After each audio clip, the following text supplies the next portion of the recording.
Yes, people, welcome back to GNA TV and Chelsea Fan TV. The last time you saw Ben, well, me and Ben at the same time, was literally at the beginning of the World Cup. Well, now it's the end of the World Cup, and we'll be talking about Chelsea, Premier League, a little bit about the World Cup as well, how we thought it went as well. But welcome all back. Thanks for all tuning as well. Make sure that you guys are smashing them likes, as always, subscribing both to GNA TV, Chelsea Fan TV as well. And let's cue the intro.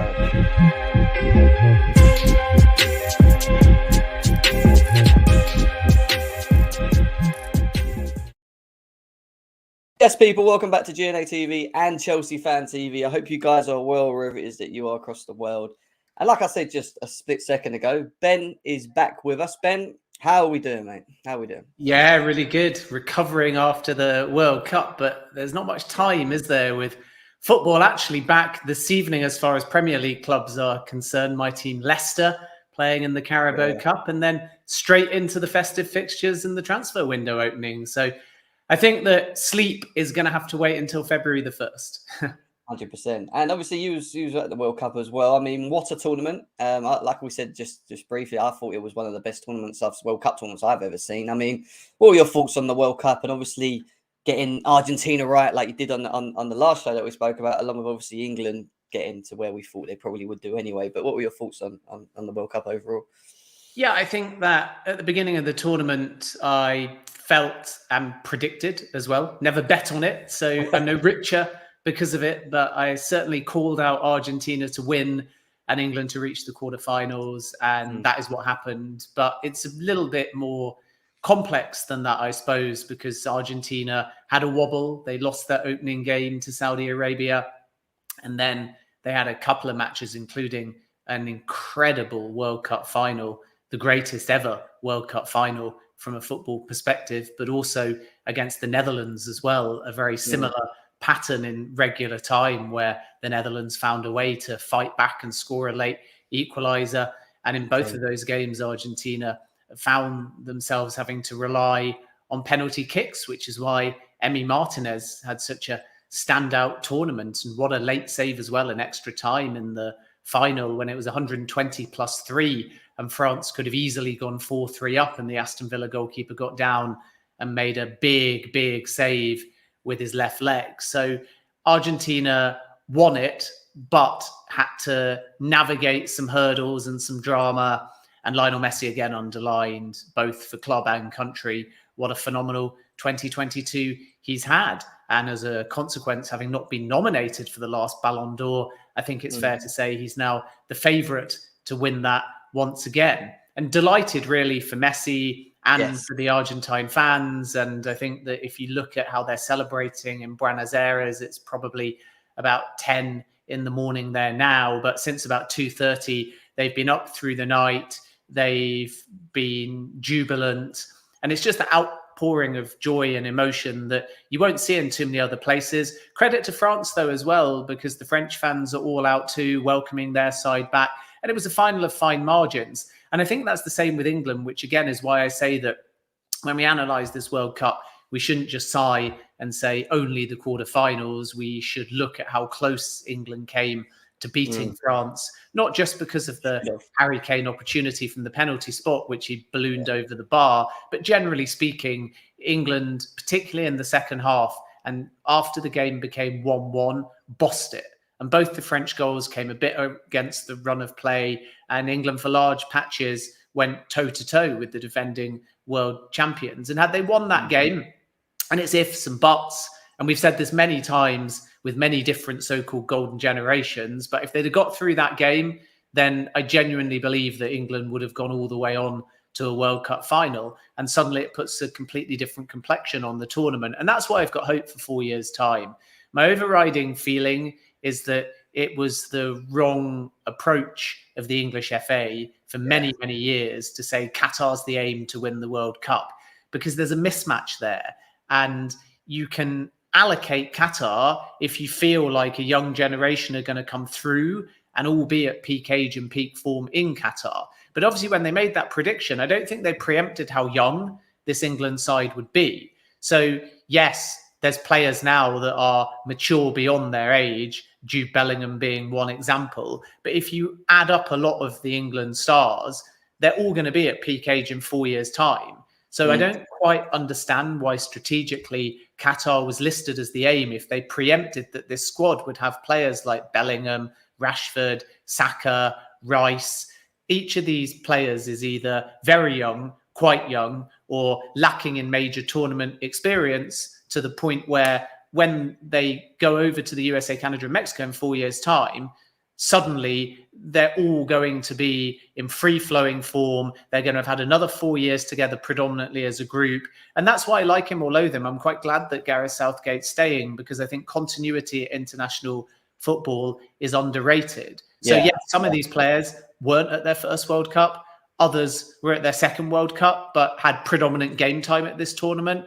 And some were making their debuts. And that's what gives me hope for England, that when I look at the core group, especially the midfield and the attack, and it's going to be interesting to see in 4 years' time where we're at defensively and who's in that back four and who's between the sticks. But when you look at the midfield and the attack for England and the potential and the ages, that's what gives me hope ahead of 2026. But we've said this before. We've said there's been golden generations before, and they've never quite gone all the way. So I've got hope for 4 years' time. It's a tournament of fine margins, but unfortunately, England were only able to make it into the quarterfinals. We saw some, obviously, that France team was very weakened when you think about some of the players that weren't available to be in that team as well. And we got to see some of the young players come in and play, especially in the finals, and Thuram, the other guy up front, I can't remember his name as well. And they seem to have a very good bunch. When you look at the age of some of the players that they have as well, they seem to be set for the future, along with England, who I feel, we do have that youth still. We still have them young players coming in. Jude Bellingham's, like you said, playing. So, the future's bright for England. There's question marks over is Southgate the right manager to take us there. Some feel he is from what he's done. Some feel we could do better, etc., etc. But yeah, for me, overall, it was a great tournament. It was, I think the biggest shock one for me was just Brazil going out the way they did, to be honest, really. I expected them to go a bit further than they did, but this is the World Cup. It's a tournament. It's knockout football. And this is what made the World Cup so good and great. And there were so many good games throughout the group stages as well. Very unpredictable games. It was amazing. But we are back to talk about Chelsea. And obviously Chelsea are playing Bournemouth on Boxing Day, I believe it is. This is our first game back. Some people may say, or Chelsea fans may say, it was a bit of a blessing that this World Cup came when it did, because obviously we're not on any real great form. We've suffered from some serious injuries as well. Reece James is supposedly meant to be coming back. Fofana is another one that's returning as well, along with Carney as well. He's available as well, from what we've been told of recent. So it seems like Chelsea is slowly putting their squad back together for the next part of the season. But I want to just talk to you about, before we start talking about the players being linked to Chelsea, I just wanted to quickly talk about Christopher Vivell. And obviously this is one that we spoke about loads before on the show about it happened, when will Chelsea announce him. And obviously yourself, you brought a tweet out just to say obviously that he will join as the Chelsea technical director. Obviously has clearance to work in the UK as well. And you also said on about that Chelsea want him to start immediately, but obviously there is a calling off period in his contract. But then, even though we've appointed others as well, which we've spoken about in the past, it seems to be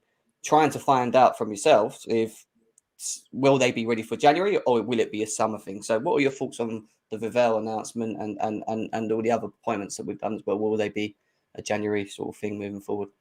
Yeah, the wording I used was a cooling off period, not is a cooling off period. And that was the point of debate between the clubs, because Vivell was sacked. And when you're sacked, it sometimes can trigger, depending on the wording of the contract, a different scenario. So if he had left and then Chelsea wished him to start immediately, there was a cooling off period, and that would have stopped him from joining in time for the January window.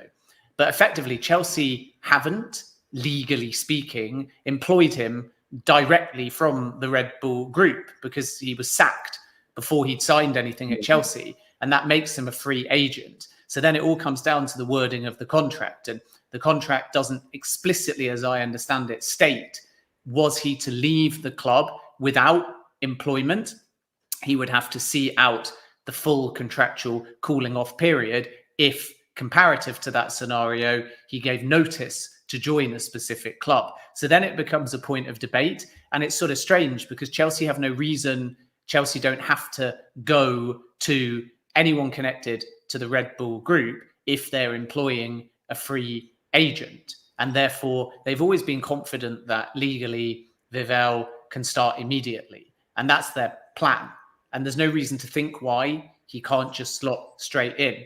Unless the Red Bull group can make an argument that he was always going to join Chelsea, unless they can come back to Vivell and say there's a clear conflict of interest based upon the wording of the contract. So his previous contract becomes relevant depending on how it was worded. But speaking to sources specifically at the Red Bull group, they don't feel that there's anything preventing Vivell starting sooner rather than later, despite the fact that when he was under a contract and prior to his sacking, there was that cooling off period. So I think that Chelsea will be quite confident of getting him in as soon as they possibly can.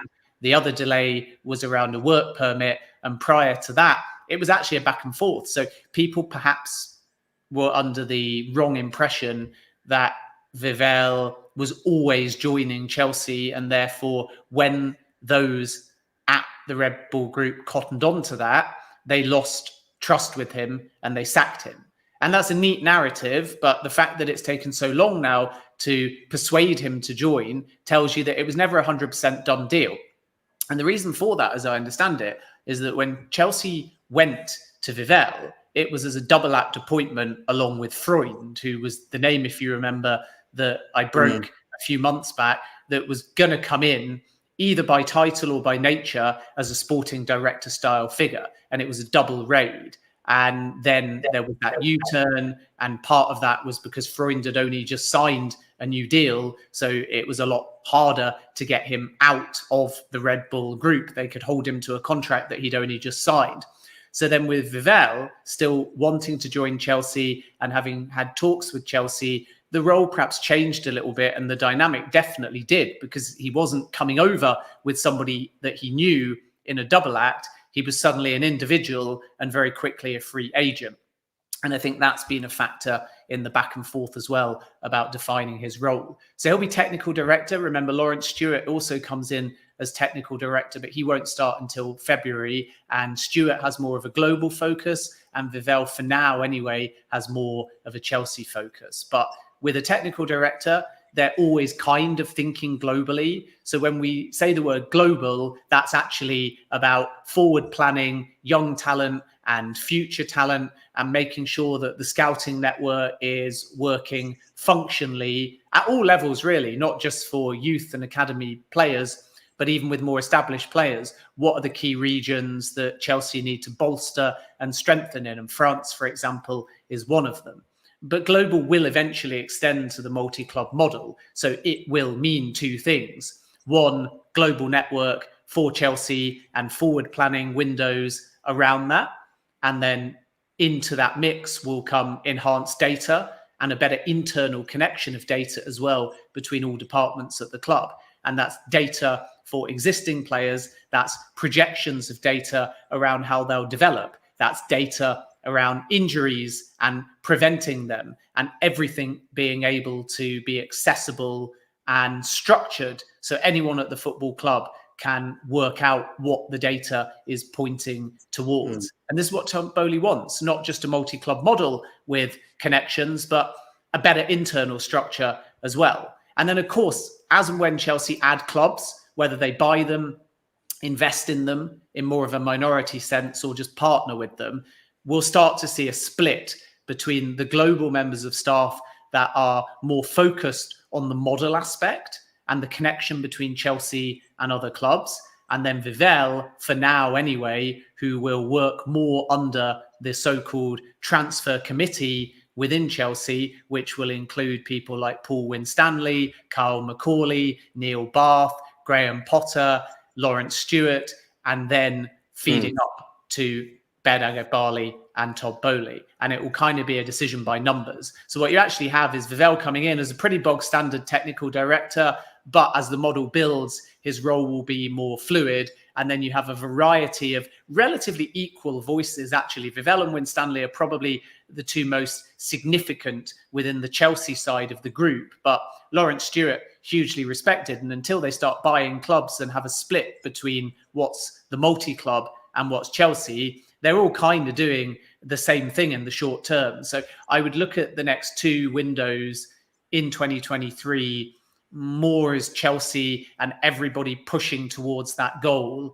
And then perhaps as we head into January 2024, we'll start to get a little bit more clarity over what is multi-club model and what is Chelsea. So it's not really about worrying what a title says at the moment. It's more about the nature of creating a functional dynamic in which key decision makers can work effectively together.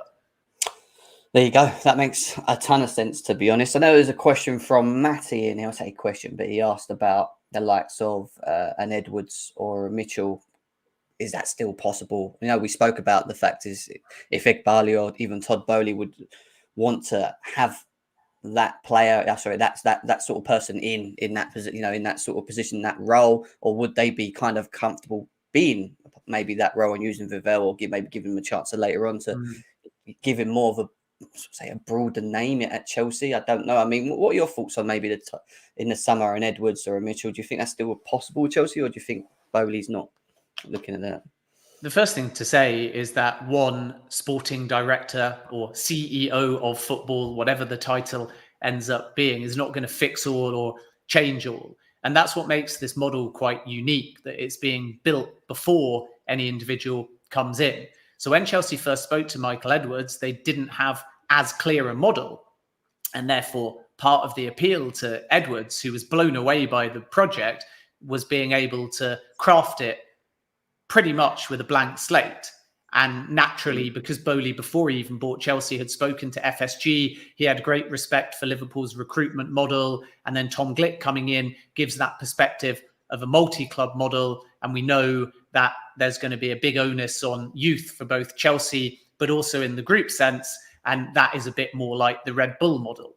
So it's obvious that Boehly is picking and mixing the things he likes, from the Liverpool dynamic to the Manchester City buying of other clubs and having a network, and this word that keeps coming up, pathways for players. And then the Red Bull aspect is on youth. And I don't think that it's just Red Bull find youth and develop youth, although clearly from a Chelsea point of view, that's the most important point to make. I think, as I've said many times, it's also about having that attractive model of pathways to all youth, knowing that statistically they're not all going to succeed and end up at Chelsea, but the failures can still generate you money. And that's the business aspect and the sustainability aspect, that if Chelsea are going to fund more known players and elite level players and put themselves in the battle for the Bellinghams and the Rices of this world, they can fund that off their failures in many respects, which sounds quite cutthroat, I know, but they're not going in saying, it's great, we can buy these players, we can make a profit off these players, and then we can ultimately fund elsewhere within the football club. They don't know who's going to succeed and fail. So it's not like you would buy a house that you don't like, but you just feel on the market it's incredibly cheap, and then you flip it. That's definitely not the mentality. They're not going to bring in a player that they're 100% sure has no worth, but is just an insane price, because this isn't the stock market. And that would be quite an intriguing approach, to say, well, this player's 5 million. We think he's worth 10 million, but we think he's nowhere near Chelsea. So we're going to buy him at 5 million. We're going to flip him at 10 million. We're going to provide pathways. We're going to find him the best possible club. But we absolutely categorically know that he's never going to make it to Chelsea. But that 5 million times 10 other players we're doing it for funds our January spending for a player that we do think is at Chelsea level. That is too almost financially orientated as a model. It's very similar to stocks and shares and buying and selling quickly. They're definitely not doing that. They've got absolute faith in all of their targets, but they just know statistically in football that if you sign 20, 2 or 3 might stand a chance of breaking through. And that's just the odds. And you can't predict everything, especially not when a player is 16, 17, 18 and so on. So therefore, they have a business model to ensure not only that they find the player a club through their network or beyond, but if they are clever, the players that succeed won't have cost them that much, and the players that fail will still generate income for the football club. And that will be the overall approach of the model. And then we'll see how that develops. We'll see where they buy. We'll see how quickly they buy.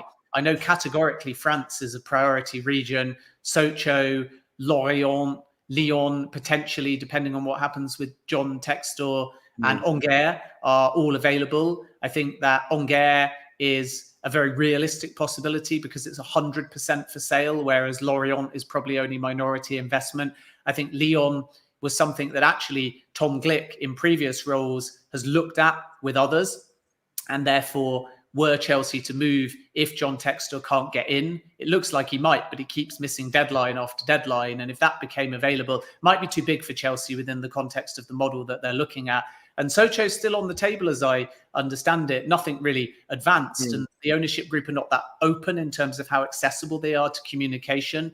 But the fact that each of these clubs is at least being name dropped internally, spoken about internally, discussed internally, tells you that even if they're not moving with any speed, France is a massive region. Portugal is a relatively big region. Some will tell you Brazil as well. But my understanding is rather than necessarily diving in right now and buying a Brazilian club, it's more about making sure that they're in the race for these Brazilian and or South American players that maybe, like with Endrick, they've missed out on in the past. So that's another area to look at as well. But it will develop over time. It's not going to happen overnight. But I think now they've got a plan. So then within that plan, coming back to what you asked about Edwards, are they going to put someone at the top of that plan as sporting director? And of course, they might. But Bowley and Eghbali are very comfortable in their roles. So even if they employ somebody, I still expect them, despite the fact that Bowley could surrender his interim title, despite the fact that Eghbali doesn't even have a front-facing title other than representing the minority owners, they'll still be involved in some capacity. And then it remains to be seen, depending on how the model works, whether or not they choose to put somebody right at the top of it as clearly the overall person with the most authority. That might be a mixture of Winstanley and Vivell. Vivell, technical director, Winstanley will effectively take on some sporting director style roles, even though that's not by title. And then come the summer, it's likely that Bowley and or Eghbali will take a step back, at least as far as title, which is why they're leaving the word interim by Bowley. If he was moving in the other direction, he might have dropped the interim title by now. So I do expect Chelsea to eventually bring in somebody, but the somebody is not based upon one individual with one big reputation, which is perhaps where we were when they first took over the football club. And that's why fans were excited by Edwards or Mitchell. Now it's about dynamic. So they're not necessarily looking for the biggest name. They're not necessarily looking for somebody that, like Marina, wants to do it all. They're looking for somebody that fits within the dynamic they've got and the model they've got. And of course, that could be Edwards, because he never rejected them in terms of saying no chance. He just said the timing wasn't right. But if it isn't Edwards, it might be someone that underwhelms fans a little bit. And they're like, oh, wow, why did we go from that club? Why did we get someone young? Why did we get someone we're not that familiar with? And again, that's because, as I've said many times, the dynamic is far more important than any one singular individual. Yeah. No, a lot of it makes sense, to be fair. I mean, there's a lot, I would say a lot, there's a small minority of Chelsea fans that are slightly less patient in terms of what Bowley's doing and you know, where we're going with things at the moment, and maybe wanting things now. And I think, you know, ultimately the thing is, there's still so many pieces of the puzzle that need to be answered, and they're trying to put it together. There's no real project or philosophy or idea of what we want to do. You might get an idea from the people that are being appointed of the route that we want to take, but in terms of actually understanding where Chelsea are going to go as a club, not just on the pitch but off the pitch as well, in terms of how they're going to do business in the future, is something I think as Chelsea fans have to just be patient. It's not to say that it's gonna you know, not work or it will work. We don't know. That's the thing. I think it's going to be a lot different to what we had, like you said, with Marina and obviously the Roman days and the way the structure was set up there, you know. So I think for Chelsea fans at this moment in time, I think in terms of the board and what we're trying to do, and obviously what Bowley's trying to do, they obviously have an idea of what they want to do, getting the guys in and then obviously carrying it through. And then we'll be able to see slowly as we go on into the upcoming seasons, the you know, the progression and ideally hopefully the progression of the, not only, like we said, off the pitch but on the pitch as well. So we'll see what happens at a later stage with Chelsea and the board as well, and vice versa. But In terms of on the pitch, obviously we've got the January window around the corner. Chelsea, as we know, have always been very busy with this with Christopher Nkunku, and now from his likes of yourself and obviously Fabrizio Romano's, we've had confirmation that it's pretty much a done deal. Here we go, 70 million. I believe it's 70 million euros. I think it was, wasn't it? So, you know. What are your thoughts on Christopher Nkunku? Obviously, he missed the World Cup with that injury as well, wasn't able to go. He will be joining Chelsea in the summer. We don't know yet the length of the contract, the wage structure, things, the little things that some fans like to know. Know what Chelsea are doing in terms of players and sort of wage structure and things. But what are your thoughts on the player himself and obviously the signing as well? Well, I think that Nkunku is a box office signing for Chelsea for two reasons. One, on the field, he's scored 12 goals in the Bundesliga in only 15 games. He scored 20 goals in the Bundesliga last season and 35 in all competitions. So immediately there's a player that can contribute creatively, add assists and score goals. And that's exactly what Chelsea need. So from a football sense, definitely a reason to be excited about. He's at peak age, 25 years of age, turning 25 in November. And the injury shouldn't affect too much because it puts him out for 8 to 10 weeks, something in that ballpark, which means that optimistically he'll return in mid-January and pessimistically he'll return in mid-February. And therefore, it gives him the opportunity to get fully fit because it is a summer move and then re-find his goal-scoring touch and shake off any rust because he didn't play in the World Cup and because he's recovering from injury, and then start to think about Chelsea. And Chelsea are across all of the medical side as well. So it makes a lot of sense. Now, of course, if he wasn't injured with Broja, unfortunately, out for the rest of the season, there's a lot of people that would argue, why aren't they pushing it earlier for January? But that would change the terms that were always negotiated. They'd have to pay even more if they wanted him in January. And my understanding has always been, before he got injured in the World Cup, that Leipzig and Nkunku were not in favour anyway of a mid-season move. So it was never a viable possibility. And if Chelsea, out of necessity due to injuries, wanted to change that, the whole deal will need renegotiating at a higher fee. Perhaps not significantly higher, but it all just depends, because naturally Leipzig could look at the urgency that Chelsea need goals and say, if you want him even earlier, you're going to have to pay an extra 15 million. And that then becomes crazy in the context of what he's actually worth in the summer versus now. So I don't see Chelsea somehow trying to scramble and change the terms just because of Broja. It's a summer move. And then when we talk about the contract length, we know that Todd Boehly wants 5, 6, 7-year contracts. So as I understand it, it was always discussed along those terms. There'll be a 1-year extension in all likelihood. So it wouldn't surprise me if we're talking 2026 or 2027 in terms of the contract length, but that still needs to be confirmed. And the back and forth between Chelsea and the player has been ongoing in some of these aspects, which is why when he did the medical, before things were signed, there was still some negotiation.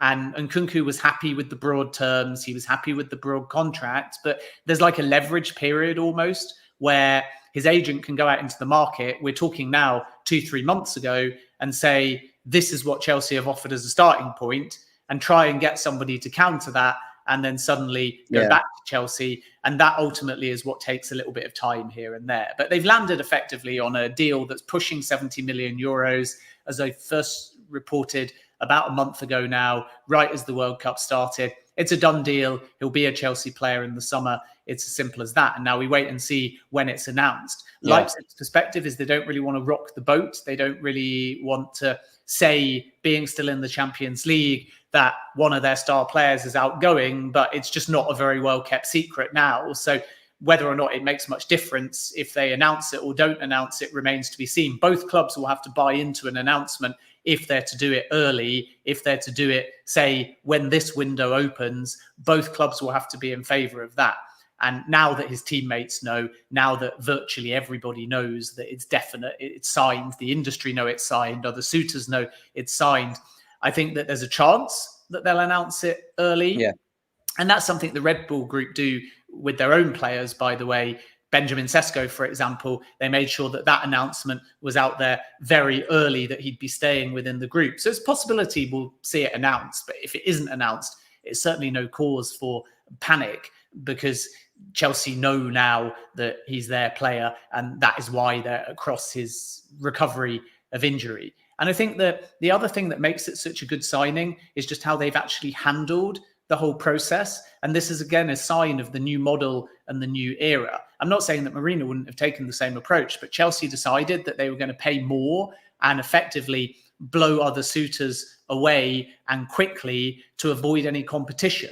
And that's because when Nkunku signed a deal, and it just shows you that if you sign a deal, it doesn't mean that you can't exit imminently. But when he signed his new deal with Leipzig, there was a market value release clause that was arguably below the valuation by a few million. And that was because Nkunku had said to Leipzig, if I'm to sign, then the release clause has to be fair. And as a consequence, it means it can be triggered and I can go in the summer. And then in return for signing, it protects the market value, and Nkunku in that new deal gets a pay rise for a short period of time. So even though he's contracted for a long period of time, Leipzig know that with the release clause that low, it will be triggered. So they're only going to keep on to him for a short period of time, which means they can afford to give him a spike in wages. And because of that spike in wages, he then has to go to any suitor and say, well, now I'm on this. It's higher than I was before. You've got to match or better that. So then the player from his new club, Chelsea now, as we know, gets better wages out of it. So it's win-win for Leipzig to protect the value and for Nkunku to get the best possible financial package in the process. And this is why a player will often sign a new deal, even though they know they're going in the following window. And we see whether that, for example, happens also with Bellingham and Dortmund or not. And that just tells you that the contract doesn't mean a great deal as long as the release clause isn't set sky high. And that's exactly what happened. But what Chelsea did is they said, okay, you're going down that approach, so we're going to incentivize it, and we're still going to allow you to hang on to the player until the summer. But because we want it locked in now to stop any other suitors moving and challenging us, we're going to give you more than the release clause. And from Leipzig's point of view, that's an even bigger win, because they still keep him right until when they want him at the end of the season and through the business end of the Champions League, however far they get. And then Chelsea say the only caveat is, instead of triggering a release clause and the payment terms that come with that, we want the structure to be more preferable to us. And we want to be able to pay you the higher transfer fee in more installments. So Chelsea get better financial terms year on year, even though the total amount is more. Leipzig get more money, and Nkunku ultimately still gets to leave when he wants to leave. So it's actually been very well handled. And I think that that's quite a good sign as to how this new ownership group are going to operate to try and beat off some of their rivals. It's a good move. I wanted Nkunku back in the last summer, to be honest. And I think it's a great move from our board. I don't think you can knock Todd Bowley for what he's done in this. And like you said, beating the rivals to a player like Nkunku ultimately would have just attracted so many of the top European clubs is a great thing to do. I still don't think that ultimately just signing him is enough. And this is why I think we will be busy in the summer window with other areas and positions. I know people in the chat, and then there's 300 people here saying about midfields, and we're going to talk about midfields a bit later as well. A lot of people are also asking about Leao, because Leao's an interesting one, Ben, because he didn't sign the extension before he went to the World Cup, which is what Maldini supposedly was pushing for him to try and get done so they could tie him down. He doesn't do that. And then he kind of leaves the door a little bit open. Now, we know that Broa's out, and we're going to talk about other likely strikers after him as well. But there's been talks about Leao and the potential Chelsea trying to attract him potentially in January. I don't think it's possible, but there's talks about Chelsea trying to maybe force it a bit earlier on the fact that he hasn't extended his contract. What are your thoughts? I mean, number one, have you heard anything more on Leao to Chelsea, or Leao in general, should we say? And what are your thoughts on a potential move in January for him? Do you think it's more of a summer window signing, or would it be a January signing? I sense that it's a summer signing, not a January signing, unless Chelsea are somehow able to convince Milan that he's not going to sign, and maybe they opt for some kind of loan with an option to buy or even an obligation. But Milan are not thinking about losing Leao. That's the most important thing to state. Now, publicly, they're bound to express confidence. But even privately, sources from the Milan end continue to say pretty categorically that they believe that the player is very happy at the football club. And therefore, it comes down to finances in many ways. And we know that Milan are struggling financially, certainly comparative to Chelsea, and they're not going to be able to offer the same terms. So Chelsea are in quite a tricky position here because there's a massive release clause that they really don't want to trigger, and they won't trigger in January. There's no way that they'll open the January window and just say, here's 150 million odd euros, because towards the back end of the summer window, when that type of sky high price was being quoted, Chelsea were also not prepared to pay it. And nothing has changed in terms of Chelsea's valuation of Leao. Portugal didn't have the best World Cup, but Leao still was able to score 2 goals in 5 games. So I don't think that he did his valuation or his reputation any harm in Qatar. And Chelsea know that. They know there's other suitors, and they know that there's almost nobody in the industry that thinks the release clause is market value and worth paying. And the longer it ticks on, and the more that Leao doesn't sign a new deal, because his existing one expires in 2024, the price drops. So there's no logic, if you've got buy-in from the player, in escalating it in January to that level of money versus waiting a little bit and then either putting down a lower offer in the summer when there's even less time on the contract, or persuading ultimately Milan to drop their price because they feel that the player won't sign. And we might have a Nkunku style scenario here as well, where he signs and the release clause actually drops in the process of signing. And that would be quite interesting as well. If during the talks, it's not just about the wages and the money. So the opening offer from Milan is lower financially, as I understand it anyway, than Leao wants. But that's a starting gambit. And then they'll be back and forth.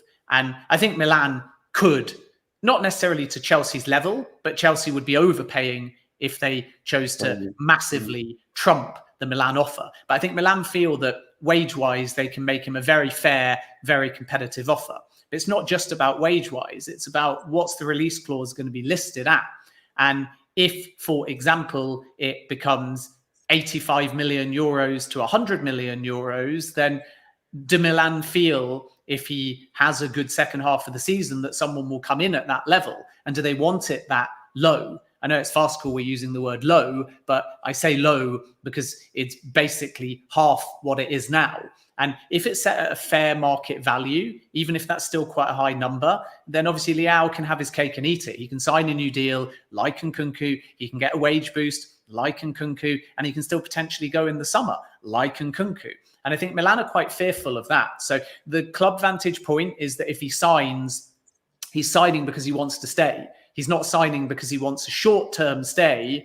He's signing because he's in it for the long run. And the release clause will have to reflect that. And I think the suitors are hoping that he doesn't sign and then becomes available in the summer for a lower price because of the deal expiring in 2024, or alternatively, he signs, but the signature means nothing because all it does is open up the release clause to be more viable for the summer at a rate they're prepared to pay. And Chelsea are going to have to play the waiting game, therefore. So some people in Italy are starting to speculate that he won't sign. Some Chelsea fans are messaging me saying it's definitely a done deal. It's genuinely too early for that. There's a very real possibility that he leaves in the summer. There's a very real opportunity for Chelsea to, again, move quickly in the market and get something agreed. But there's almost no possibility that Chelsea are going to be paying the release clause. And therefore, they have to wait and see and understand whether he is going to sign or he's not going to sign, because that defines everything. It defines the offer that Chelsea would make, and it defines when Chelsea may choose to move within the market.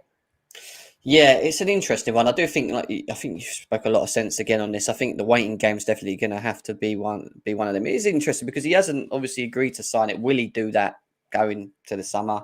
We'll have to wait and see. If he doesn't, like you said, it leaves it open. Again, could we see Chelsea move in January for him and kind of do like an Nkunku and try and bring him in the summer and kind of close the doors for anyone else if he has got his ideas or motives to go away from Milan potentially? But also, if we do that, obviously we know Chelsea are going to be getting rid of forwards this summer. I don't see Ziyech staying, to be honest, even though I think he had a good World Cup. Christian Pulisic. You mentioned Christian Pulisic once before about potentially being linked to Italy and Milan, etc. Do you think if he was to leave Leao, that maybe a deal like Christian Pulisic going the other way could be possible? Well, Todd Bowley loves a swap deal, but they very rarely come off. So I wouldn't necessarily look at Chelsea leveraging a player to hit the amount, because it doesn't quite work like that, in the sense that if you don't think the market value is there for Leao at that price, then there's a full stop after that. It doesn't mean that you say, well, if we give them this player and that player, we get to the amount that they want, and then we've got a great deal, because then you're losing a player or two, and it's still not market value. So sensible clubs that think about business don't just say, well, if we can end up paying 60 million in cash and chucking in Ziyech and Pulisic, then we're there.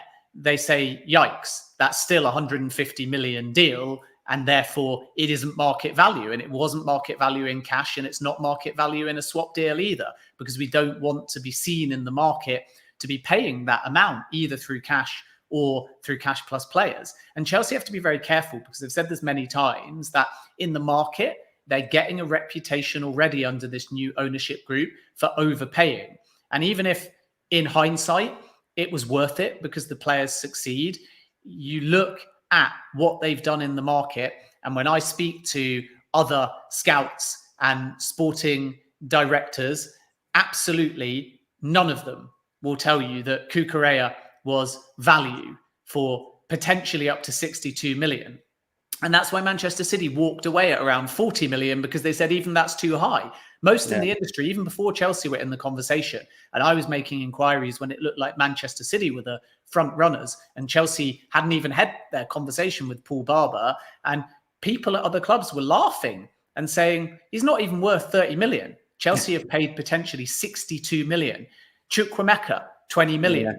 Possibly an incredible signing, someone with huge potential, but again, raised eyebrows within the industry. So Chelsea might have the last laugh on the field, but off it, it tells you that they're just prepared to pay and pay and pay. And that was what protracted out the Fofana negotiations as well, because Leicester just knew that Chelsea were the club that would spend and spend and spend. You have to look at a deal two ways. Number one, do you get who you want, and are they worth it? And number two, with a view to future deals, what message do you send in the market about how you do business? And Chelsea just need to make sure that they're seen as savvy negotiators, as tough negotiators, and sometimes walking away can be a way of doing that, which is why Anthony Gordon was a good move to not keep going up and up and up. They said, got to draw the line somewhere.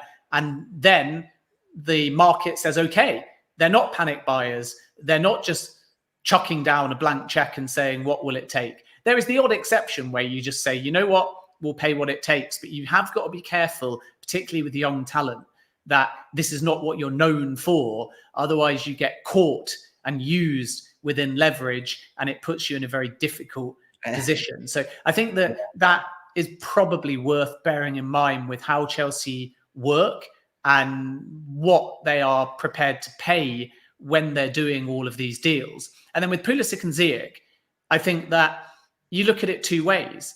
Have Chelsea got two new January signings almost in both of them, or are they going to be shipped out to allow other players, whether in January or the summer, to come in?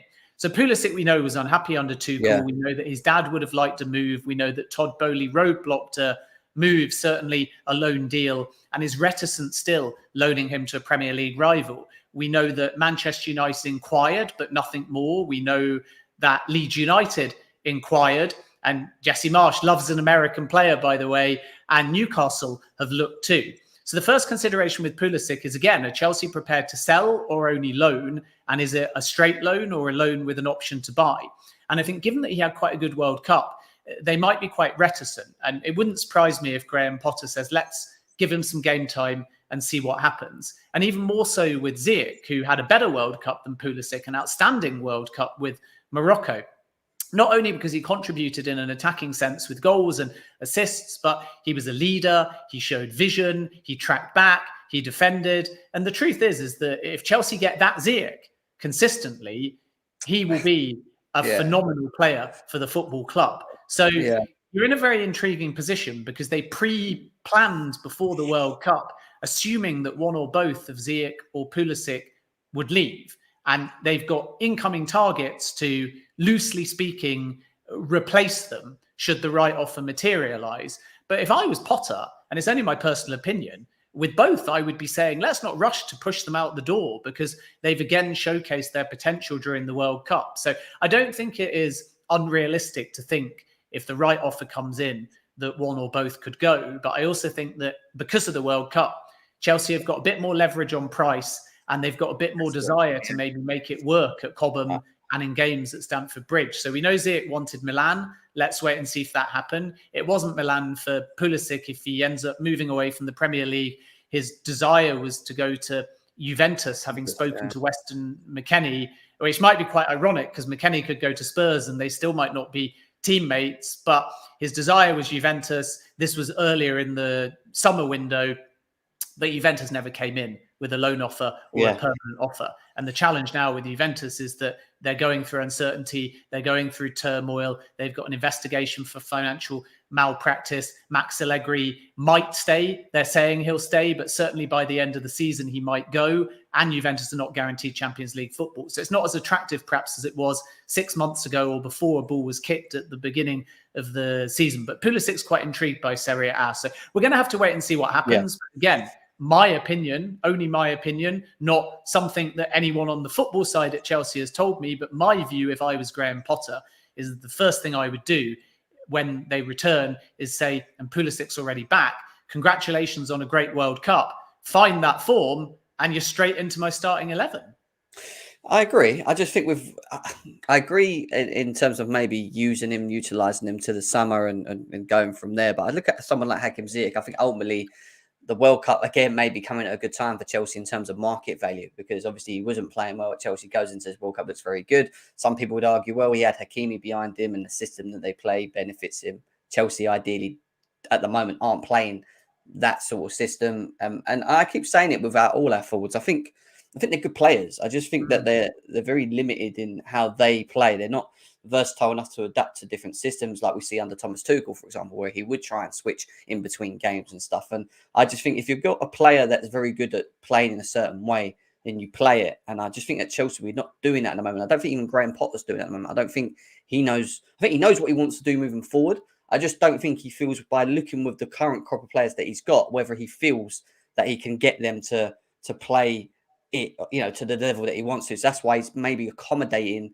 to play to the abilities of certain individuals and playing a system all the way to maybe a window that we can then obviously strengthen on and then maybe play the system that he wants, preferably at a later stage. But in terms of Hakim Ziyech, I do think he'll probably still leave Chelsea. Again, market value, it works in instance of trying to sell him as well. Christian Pulisic, on the other hand, I think it's just going to have, like Kai Havertz, I think it's just going to have to have a big second part of the season. And from that, I think it will determine whether we see him go or if he stays or whatever else. And then it falls down to, like you said there, how hungry are Chelsea for bringing in other players in that position? Because if they do look to bring in a Rafael Leao and they are hungry and they do spend that kind of money, that kind of shuts the door on maybe someone like a Christian Pulisic or maybe a Kai Havertz, and maybe then they look to maybe move on and stuff. And it's we'll have to see. We'll have to see. It's going to have to be something we see at a later stage. In terms of Gvardial, now this guy was awesome at the World Cup. I mean, I haven't watched enough of him at that Leipzig, but I got to watch a lot of him at the World Cup, and he, even with his mask on, he really got stuck in. I know some people say, he got done by Messi, but it's the for me, it's the GOAT. You know what I mean? It's one of the best players in the world, and it was a great goal that Messi scored against him when they knocked out Croatia in that game. But in terms of his overall tournament, he was being great.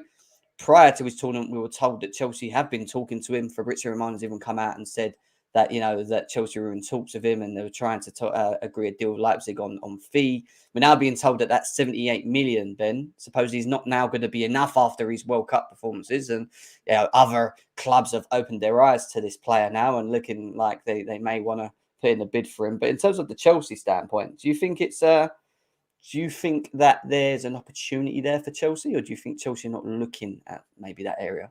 No, there's an opportunity. I mean, towards the end of the window, Chelsea tried to do what they did with Nkunku and get this one done early and locked in. And the pursuit of Gvardial by Chelsea is definitely appreciated by the player.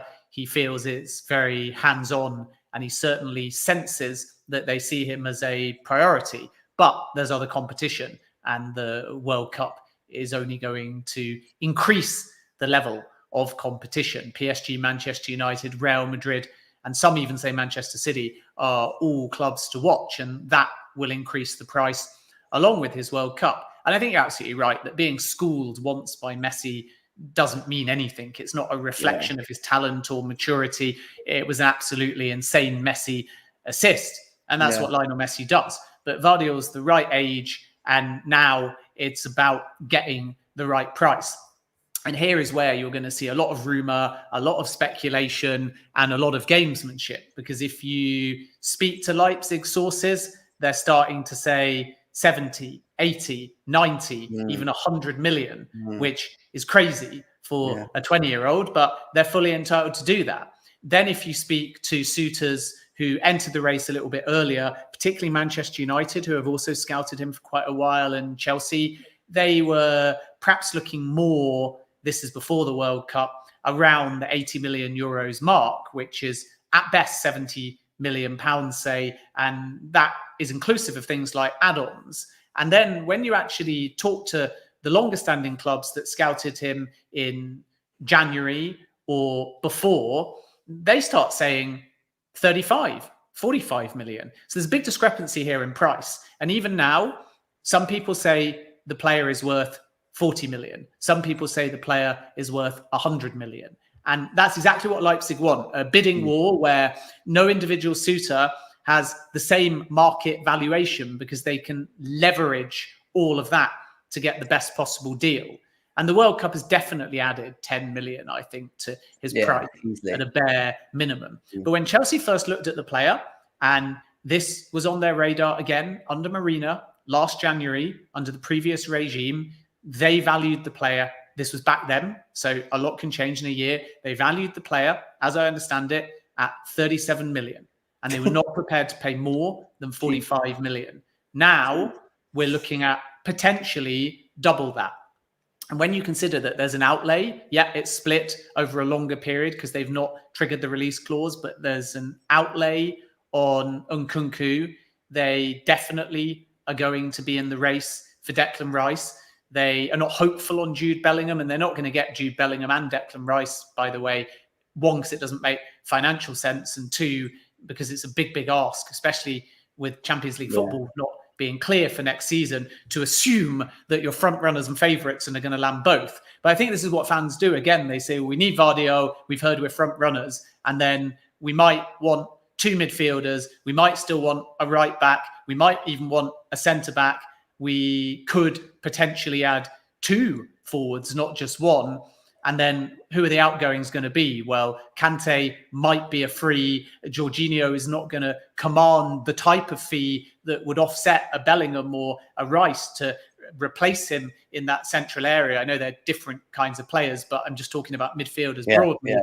And then again, Ziyech, Pulisic, they're going to get you some money, but they're not going to get you insane money. So do the maths. If Gvardiol was to be 90 million, and then Rice was to be 70 to 80 million now, although West Ham might still allege they want more. Bellingham's going to be well over 100 million. Leao might be some kind of insane fee, close to 80, 90, 100 million. Before you know it, these players, and you've still not sorted out the defence, by the way, in the example I'm given, that's giving you a cumulative spend in January and or the summer of probably 400 million, having spent 250 million plus in the last window. It's very difficult to sustain that spending. But this is the reality of how the market works, that you don't get all your targets. So we shouldn't think that Chelsea desperately want Rice and Bellingham and Leao and Gvardiol. They're looking at all of them and they're working out who's realistic, who's market value, who wants to join Chelsea, but they know deep down that they're not going to get all of them. So the positions become more important than the name. So in January, they will want a midfielder, come what may, and a permanent midfielder. And Edson Alvarez is still on the radar, for example. And then in the summer, they'll look at other midfielders at higher prices that they know are only available in the summer, Rice, Bellingham, and so on.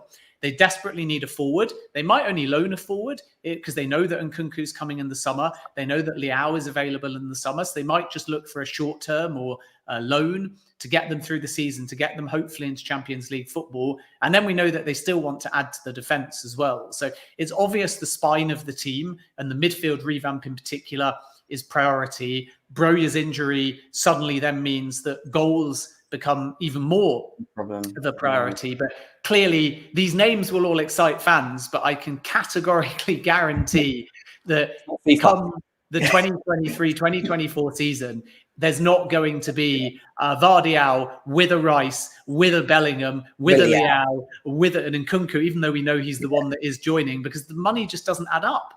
No, 100%. I agree with you. And this is the thing. I keep telling people when they do this and they look at Chelsea and they look at the positions and like we're doing it at the moment. And there's one player that I do really want and I don't see it happening. Enzo Fernandez. I thought he was great in the World Cup. You know, he was brilliant. Player.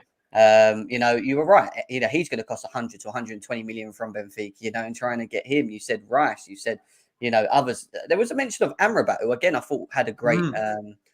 A great World Cup in that midfield, and apparently his market value is around 30 mil, if I'm correct in saying. Obviously, that could obviously change. I mean, there is bargains out there, Ben, and this is going to fall down to the hierarchy to go and do what they need to do. Yeah, go on.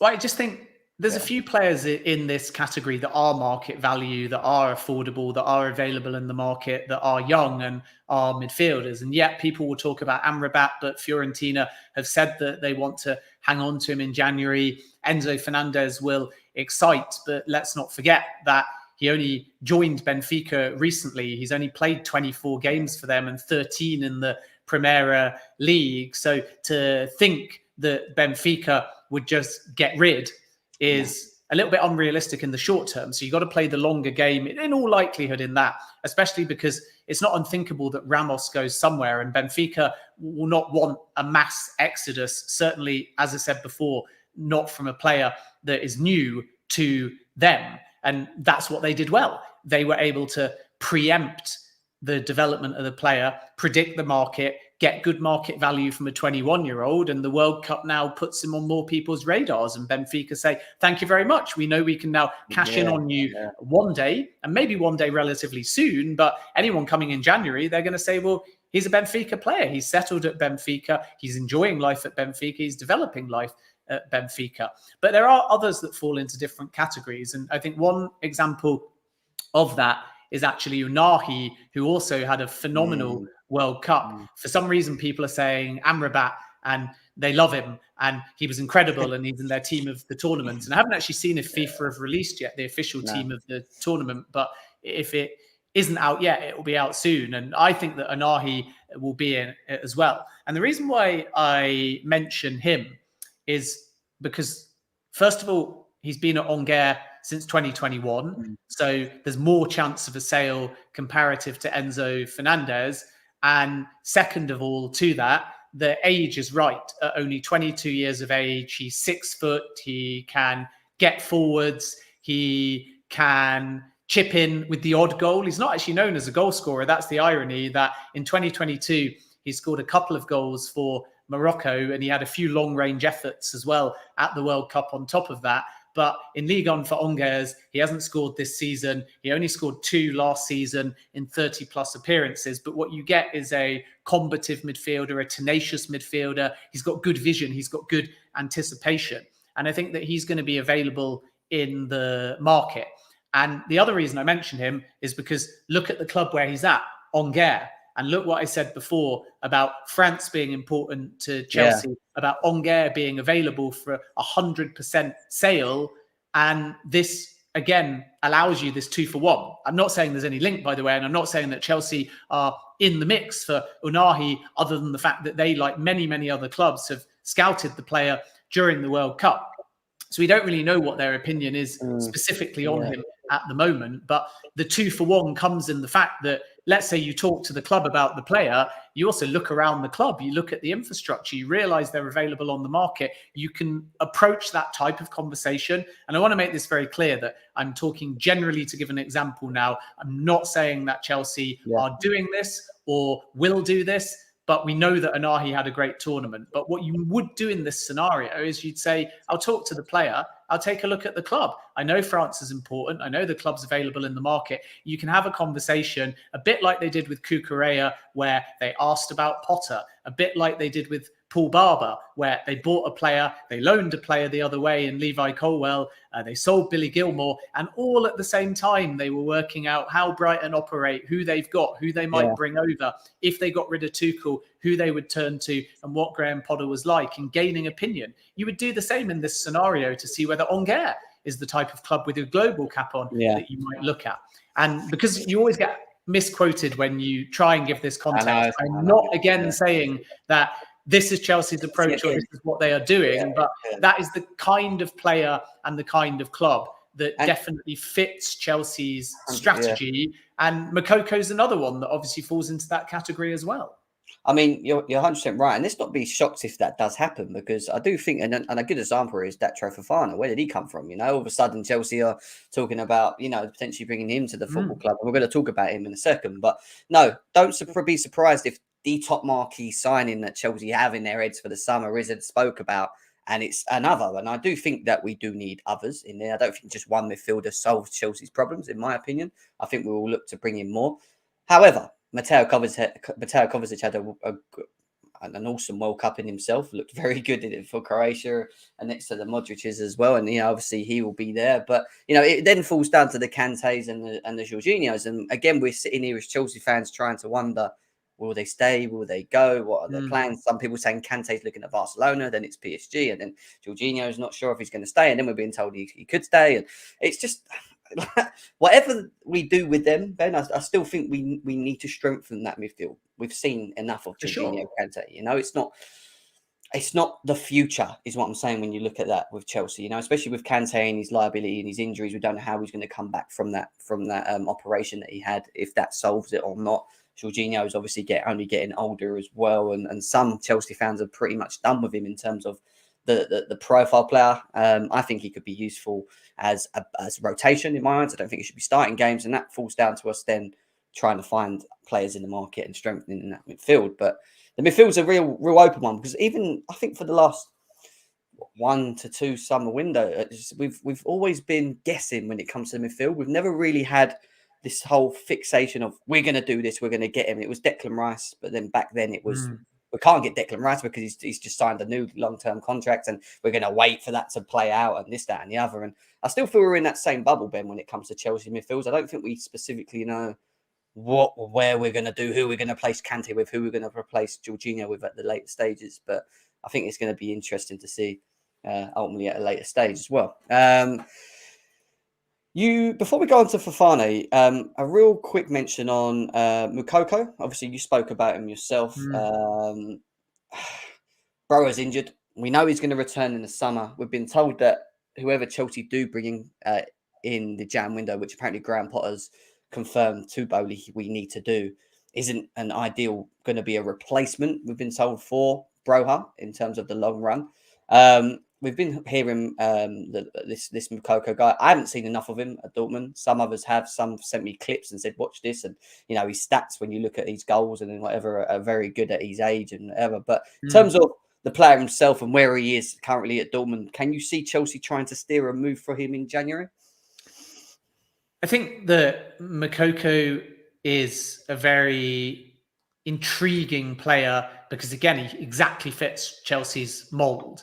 Their longer term strategy of buying young and developing them. And he's become quite a versatile forward now, 5'10", gets goals, gets assists, has having a really good season, 6 goals in the Bundesliga in just 14 games. And what we know about Chelsea is that when they can tie down a 18 to 21-year-old, they want to do so over 5 to 7 years if possible. And at the price at the moment that Moukoko is available on the market, there's huge appeal. But it's kind of finely poised. So he hasn't signed a new deal at Dortmund. So if we look at it now, and there still is a very realistic possibility that he signs a new deal at Dortmund. But if we look at it now, Dortmund have got 2 options. One is suitors escalate a pursuit and try and get him right now, and they take the money. And it wouldn't be a massive amount of money because the contract's ticking down. The second scenario is that, a bit like N'Golo Kante, I guess, it's a free transfer and somebody either locks in a commitment now or comes back in the summer. And there would be a crazy race for him as a free transfer. And there's already a variety of elite suitors chasing after him. And what makes Chelsea the front runner is that they've done the legwork. They had an idea all the way back over the summer upon, again, recommendation from the previous regime, but those that are now part of the new recruitment team separate to that have also looked at him and like him and seen his development this season. So you've actually got two separate scouting processes that have both pointed towards him being a target. And Chelsea, therefore, are more advanced than others because they were looking at a summer move. But what complicates the situation is that if you plan one way and he suddenly signs a new contract, then obviously the value is protected and the price goes up and the entire dynamic changes. So this is what makes January very interesting. If a suitor can get Nkunku to say, I'm not going to sign, then that suitor can potentially put down quite a low amount of money in January and say, take it or leave it to Dortmund. And then Dortmund, if they genuinely believe the player won't sign, will go, yikes, we better sell now, otherwise we're going to get nothing from him. And that is a potential strategy that Chelsea in January and Manchester United are both exploring. Then you've got Liverpool, who I don't think will move in January, but are certainly across the player and have been for quite some time. And Tottenham are big admirers as well. And then Barcelona and La Liga is a club, league, I should say, and Barcelona, a club that Nkunku really respects and likes. And the last thing Chelsea fans will want to hear is that they might again be in a race with Barcelona for a player. But Barcelona are in a different strategy because they only want him on a free. And they want to persuade the player, like they often do, wait for us, sign for us, play for us, don't sign a new deal. So all suitors now are going to have to wait and see. And his agent, Patrick Williams, has said repeatedly, both on and off record, that the deal is not close. But this, again, could be leverage. And the more suitors that come in January, the more money he can get from his client at Dortmund. So to be perfectly honest with you, if I take off my transfer cap and I just look at the player and his development and the human side and the football side, the best thing he could possibly do is stay at Dortmund until the end of the season. And if he's to do that, Dortmund will want him to sign a new deal so they don't lose him on a free. But that is how he will develop the most, because he's on fire in the Bundesliga. He's at a great club with a great fan base, good coaches, good development. The best thing he could possibly do is stay at Dortmund for a longer period. If he joins Chelsea, then he's not going to get instant game time, even with the injury to Amanda Broja, at the same level, at the same degree, at the same consistency, with the same momentum, with the same culture, with the same friendships with teammates. You know, he's a young kid, he's settled, he's scoring, and he's doing it in the Bundesliga. He should stay. And if I was advising him, that's what I would be saying. But the market doesn't work like that. So there's a window of opportunity here. But despite Chelsea's legwork, more with a view to the summer, they need to now understand if he's going to sign. And if they feel like signing is going to set back their ability to get him in the summer and the release clause is going to go too high, that's when they may work with the player to say, well, don't sign. We're going to put an offer down in January. We're going to make it clear to Dortmund they've got to take it because the player's not going to sign. So there's a range of competing scenarios that make this one quite difficult and intriguing to predict. But make no mistake, Chelsea have done more legwork than most. And that is because they had him on the radar under the new regime, under the old regime, all with a view to the summer. So now let's see whether they escalate that pursuit and try and make a bold move to get him in January.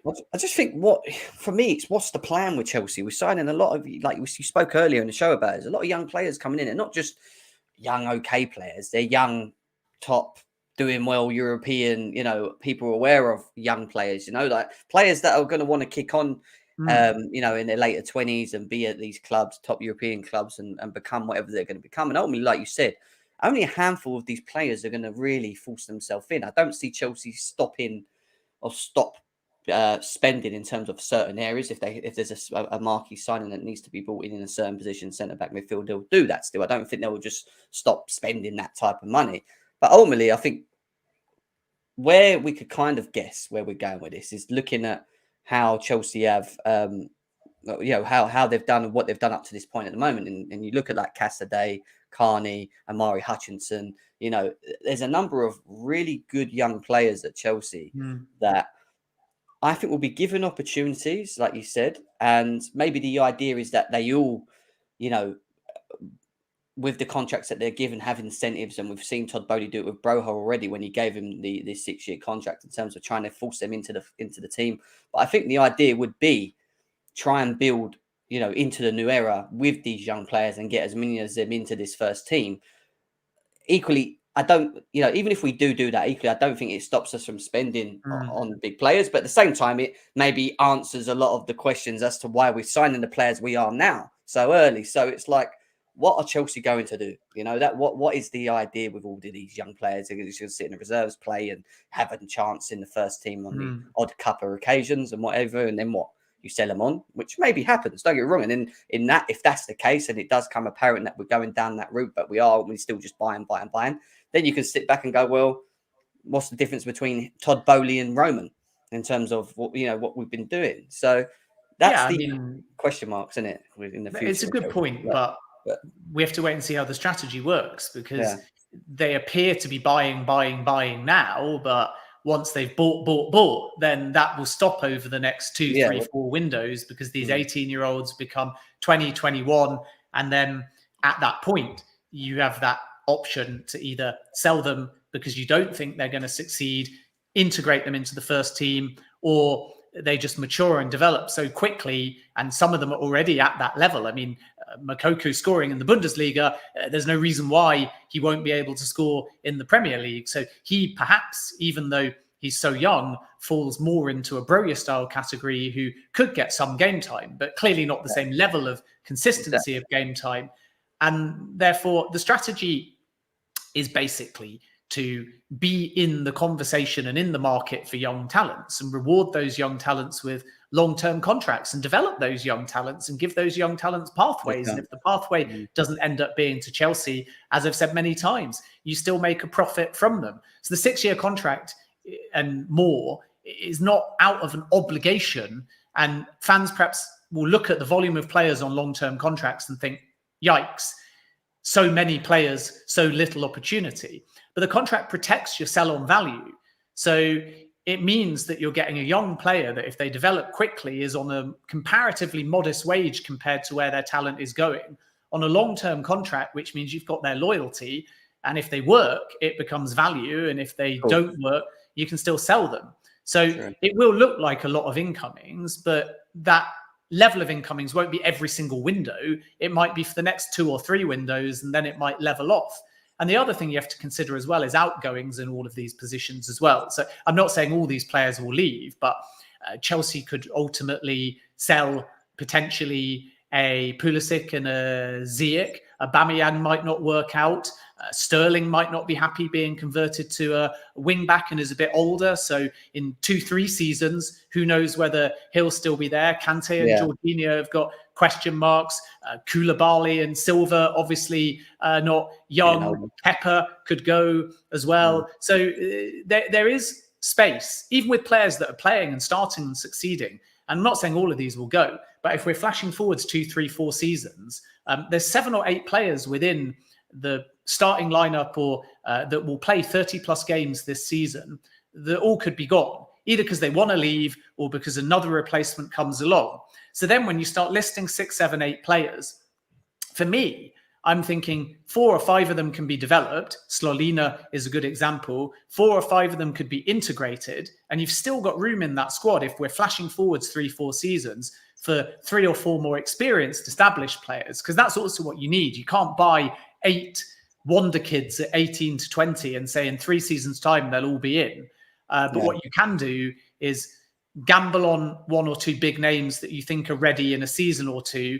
Gamble on 1 or 2. I mean, gamble's the wrong word because they're scouting with huge levels of specifics and science, but obviously there's always a bit of a gamble with a young player. So you're hoping 1 or 2 to break in now, 1 or 2 to break in next season, and 1 or 2 to break in 2 or 3 seasons. And you've got to find pathways for them. Broja's a good example. He's been out on loan a couple of times. Now if he was fit, would be in an integration season. And the following season, you're hoping for your return and your consistency. So you can see the kind of plan. Yeah. But obviously, you also have to factor in that right now they seem to be buying more than they're selling. But in 2-3 seasons' time, a lot of these players that you just see as default starters or 30 plus games a season might not be at the football club. You could certainly say that for Koulibaly in 3 seasons' time. You could certainly say that for Silva in less than 3 seasons' time. You could definitely say that for Kante, Jorginho and Kepa. And arguably, you could put Sterling, Pulisic, Ziyech and Aubameyang into that conversation. True, 100%. I agree with that. Just wanted to finish off with one more topic that I want to talk about. Datro Fofana to Chelsea. Now, kind of came out of the blue again. We're being linked with a player from Mould. He's an Ivorian striker. Some people are thinking back to 2004 onwards of Didier Drogba, and he's links to Chelsea, obviously being an Ivory Coast player and stuff. And they're thinking, oh, is it the new Didier Drogba that was coming in and that? And obviously, I haven't seen much of this guy, Ben. I'm not going to lie. It come out of the blue. I was like, who is this guy? I've done a little bit of research on him, watched a bit about him. Looks like a very good player. Equally, I see a video of him on Twitter saying that his dream move would be Chelsea. And, you know, and all of a sudden, it seems like Chelsea may be looking to do that in the January window. I mean, what have you heard on Datro Fofana to Chelsea? And again, what are Chelsea going to do with him? Is he another one of, well, he comes in, he's young, you know, he'll be given the opportunity to get into this team at some point? Like, what's the aim with him? Yeah, I think the situation is that Chelsea are pretty close to signing Datro Fofana. There's certainly a club-to-club agreement in place with Mulder. And now it's just about not only the personal terms, because people naturally think that means finances, but again, the P for pathway, which we're going to hear a lot over and over again. The fee will be about 8.5 million. There'll be a sell-on clause for Mulder.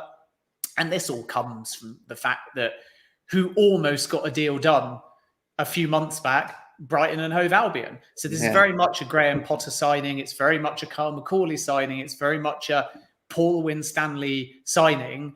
And I think in convincing Fofana, it is going to be about that pathway, because the level of clubs that were looking at him prior to Chelsea entering the conversation were smaller than Chelsea. And therefore, the opportunity to be integrated into the first team and get game time was higher. Far more chance of playing more games this season for Brighton than Chelsea. And this is the change. And I think this is going to be the hardest part of the job for Graham Potter. It's only my opinion that he's known to be a man manager, and he's always worked comparative to Chelsea at smaller clubs with smaller squads. So when you sign a young player, you can develop them, you can be very hands-on. Now Graham Potter's finding at Chelsea, and this isn't a criticism, by the way, it's just the nature of the big club. He's got bigger squads, he's got bigger egos, he's got more games, he's got less thinking time, and he's got far more decision makers around him, some of whom he's brought in and others that were already at Chelsea. So the pathway and the plan for a player like Datro Fofana is completely different at Chelsea compared to Brighton. And it wouldn't remotely surprise me, therefore, if should Datro Fofana sign, and it's looking likely, he's loaned back to Mulder or he's loaned to another Premier League club, because there's other suitors within the Premier League. Brentford is another example. Leicester is another example. They've all looked at him. And the only way that I can see a player like Datro Fofana developing is in getting game time. And I don't think he's quite there at that Chelsea level. So people will say it's about bringing in a youngster who can fill the void left by Broja. But I'm not so sure at this stage. So his stats look good, by the way. He's won a league title already. He's got, I think, 15 goals in 24 appearances. And there will be comparisons made, as you said in your question, with Didier Drogba. But I don't think that, given where Chelsea are right now, he would be getting much Premier League game time. So it wouldn't remotely surprise me if, again, there's a longer term plan for a player that's still only 19. He turns 20 on, I think it's December the 22nd off the top of my head. He's got all the attributes you need. He has good positional sense. He's won a cap already for the Ivory Coast, and he's having a tremendous season. It's not just those goals in the league. In all competitions, he's scored 22 goals. And that just tells you that he's found that kind of poacher's instinct, which is exactly what Chelsea believe that can be developed. And now he needs to mature. Now he needs to work out how to run a bit more off the ball. Now he needs to work out how he can kind of develop a multifaceted aspect to his game.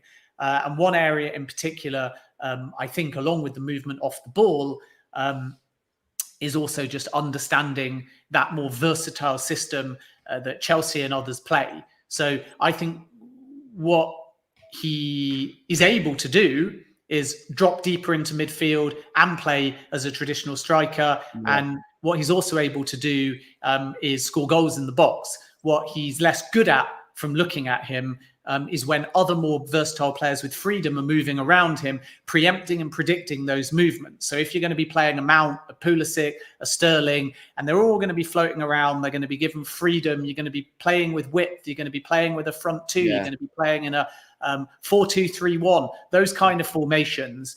This is where he needs to develop and work out when he needs to be rigid, when he needs to be in the box, and when he needs to move to accommodate and complement another player that is more versatile, and how that formational movement and positional sense shifts because of what other players, elite level players with freedom, are doing on the field. And again, that's not a criticism. You don't get that without working with great players and preempting them and being at a big club. But what that means is, unlike Broja, who I think has had more time to develop in that system, he would need that ability and that game time. And I don't see him getting that at Chelsea Football Club. So we're going to have to wait and see should he sign, what the plan is. But I think this is encouraging because the signing is born out of that Brighton interest, that Potter interest, that Macaulay interest, that Winstanley interest, if you like. And therefore, should he join, what we again are seeing is Todd Boehly and Bedag Eghbali changing their list of targets and their approach, not just because of the Broja injury, but because of the new manager and the new recruitment team, which perhaps is an indication, again, of some managerial authority to suggest once again, contrary to what you may read, contrary to the panic that you may see on social media, that this is not about Boehly and Eghbali playing Football Manager. This is about them listening and reacting to the experts around them. Does it really solve the short-term issue that Chelsea have, though? Because you're bringing in a Fofana, Moukoko, we were talked that they may not play much anyway. So does that mean Chelsea are looking maybe at someone with a bit more of a taste for goal that's a bit more known, just to come in the short term? So potentially bringing in Fofana doesn't mean Fofana is the replacement for Broja, is what we're saying right now. Yeah, exactly. Well, like Broja's not being replaced. Broja's just injured. And that's the main thing. That the last thing that Broja will want is to feel like he's out for half a season. And then when he gets fit, there's a Moukoko and a Fofana competing with him to just get on the bench or the squad, because Broja by no means, when fit, is an automatic starter. So absolutely, Chelsea will look, I think, for a loan or a forward who is experienced with either Premier League quality or a known name. I don't think that Fofana or Moukoko or many of these other names are about the now. And when you're only paying about 8.5 million for a player like Datro Fofana, it's not like that takes a big chunk out of any budget allocated. So Chelsea want a forward. It might be a loan and it might be a bought forward. They might wait until the summer to buy, and they might loan now, or they might move in the market and buy now. January is not going to be about mass incomings like the summer. The Chelsea fan base is perhaps a bit skewed by the summer, and the fact that because we've only had 15, 16 odd games in the Premier League and then gone straight into a World Cup, the window somehow feels like a continuation of the summer. It's been non-stop links, non-stop negotiations. As soon as the window shut, they were trying to get Nkunku done. Then you play 15 games, you change your manager, you go straight into a World Cup, the window opens again. So this doesn't feel like the window ever shut. And I think everyone thinks like Chelsea are big spending. They're going to bring in tons and tons. But there's two types of signings. There's signings for the future, and they might make 3 or 4 of them. And then there's signings for now. And if they have a good window, they might make 2 or 3 of them. But I don't think we're going to see like 6, 7, 8 different names come in for the now. And January will be busy for Chelsea, probably busier than most, if not any other Premier League club. But busy in January is 2 or 3. It's not 5, 6, 7 like we saw during the summer. So I think on the striker front, and maybe not all available in January now, but Graham Potter likes Jonathan David. Graham Potter likes Ivan Toney. Graham Potter likes Dusan Vlahovic. And Vlahovic, 100% opportunity in 2023. Summer more likely than January.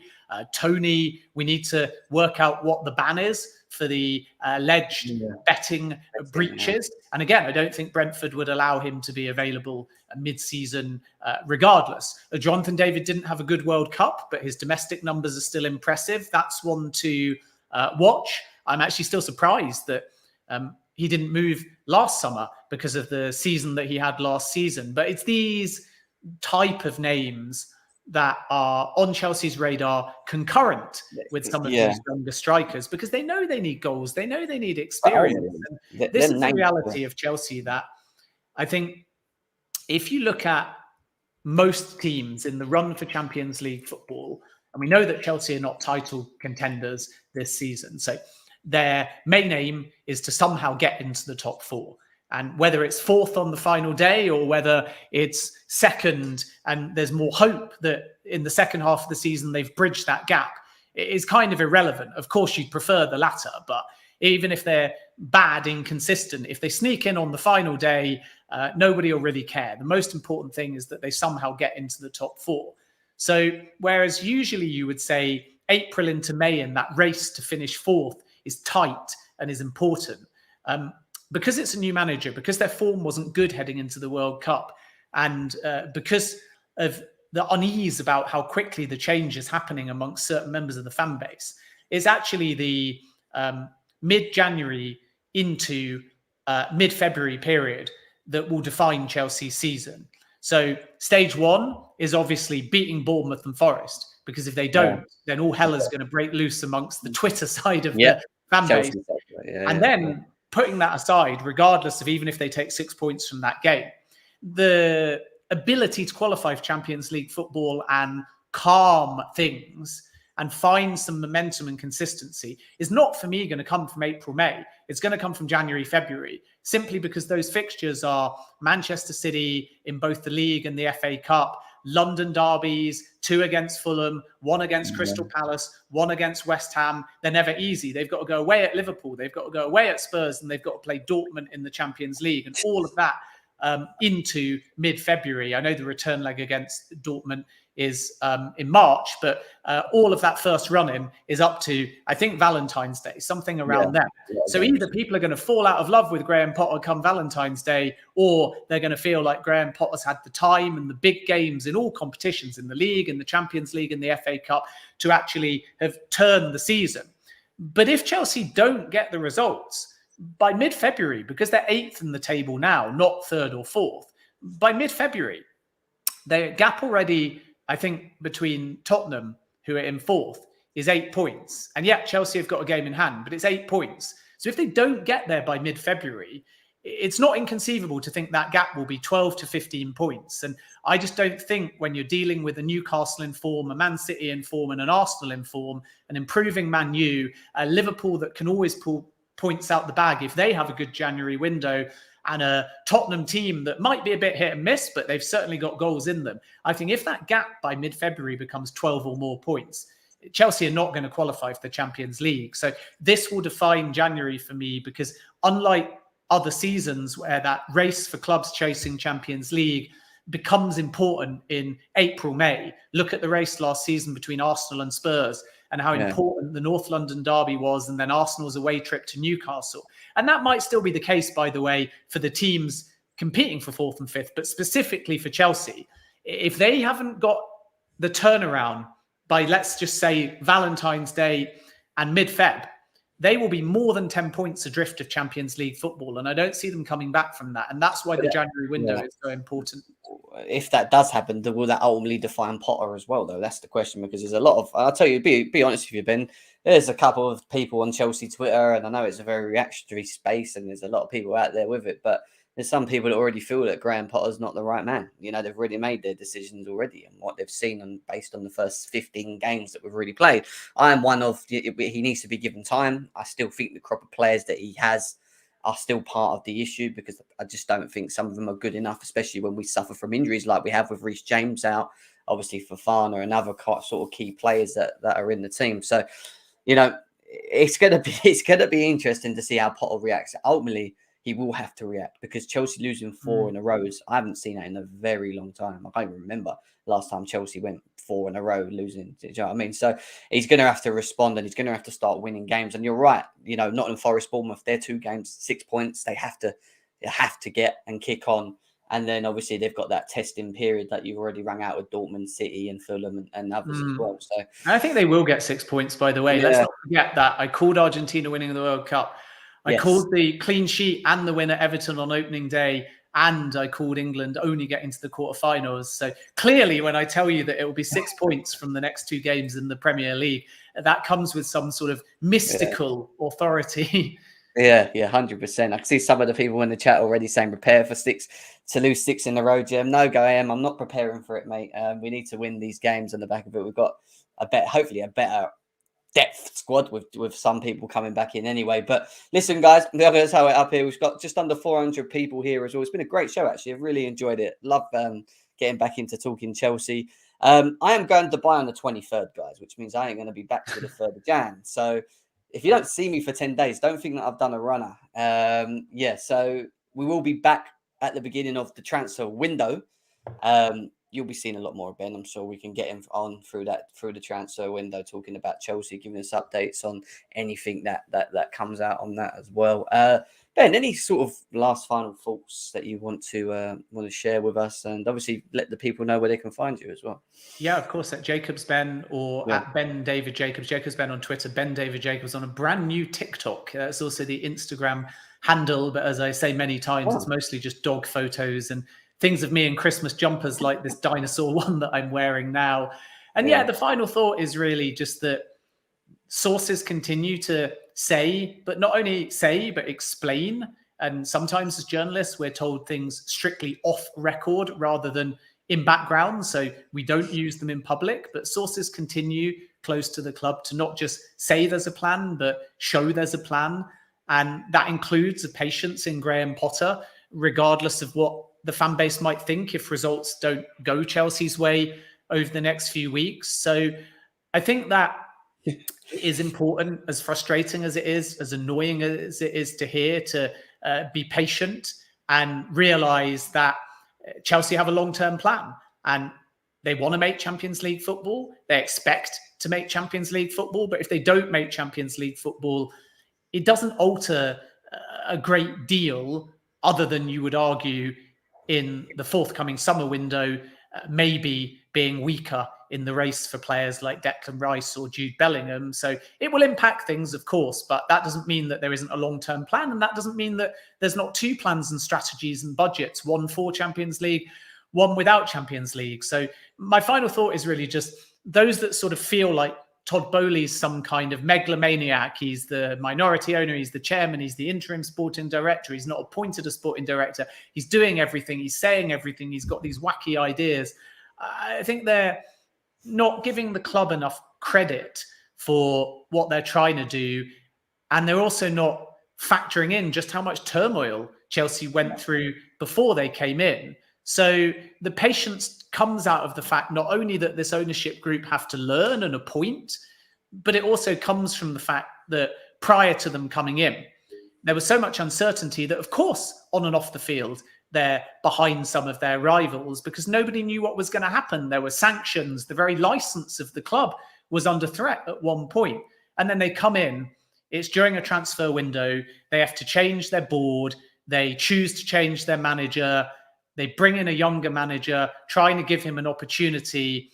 It all adds up towards a very chaotic, very exciting, very ambitious, but very worrying period. And I know that sounds ridiculous because every single word I've said there is contradictory. How can it be exciting but worrying? How can it be ambitious but uncertain? But this is the nature of changing your model, and it will take time. And therefore, even if fans rightly, because they pay their hard-earned money, don't like a performance or a result, even if, and it's not the aim, by the way, even if they don't qualify for Champions League football, but even if they change their manager again, even if things don't go right, I just think that in a season or two, Chelsea will still be better off under this approach than worse off. And we're seeing little clues as to why through Nkunku, through some of the young talent, through the level of spending that they were prepared to pay last summer. So there's examples that show you the positives and the ambition, and there's examples that show you the uncertainty and the chaos and the fluctuation and the change. And are they moving too fast, too soon? There's a fair argument for that. But do they have to move fast because of the circumstance? There's a fair argument for that as well. So my overall feeling is that patience is an irritating word to hear for fans because they pay hard-earned money. They love their team. They know their team certainly better than I do. And they are entitled to their opinion. They are entitled to vent their frustration. And they are entitled, because they live and breathe by Chelsea, to feel annoyed when a great club like Chelsea is not succeeding trophy-wise, consistency-wise, form-wise to the same level as Roman Abramovich. So I get it. And all you can say in response to it is just see how it pans out. And it's a pretty rubbish counter-argument to these fans that are losing in their own minds money and their senses, watching it all go in the other direction at times. So it's one of those where we might come back in a season or two and people like me will be like, well, I told you so. What was all the fuss about? Or it might go in the other direction and fans will be saying we're annoyed because look at what's happened. We have to wait and see. But what I can tell you as a closing thought is just that the plan that I have heard, the plan that I have seen, extending all the way back to the pitch before they even won the club, with the pledged investment, the commitment to the women's team, the stadium redevelopment, the level of spending they said they would spend and then did prove to spend in the last window. The plan is there and it looks a good plan and it looks a solid plan. So let's just hope that it comes off and everybody calms down and has a good Christmas. And that is the best way to probably end it on that one. I do want to wish you a Merry Christmas, Ben, and a New Year's as well. Because I probably to everyone, Merry Christmas, happy festive period, happy Hanukkah, whatever you celebrate. I hope that everybody gets the results they want on the field and the health and success and rest off it. Exactly that. And also all the Boxing Day football that will be treated to Premier League back as well. I'll be watching it, even in Dubai, even if I'm sitting on the beach, I'll find a sports bar. I'll be watching it. Barasti is your bar for that.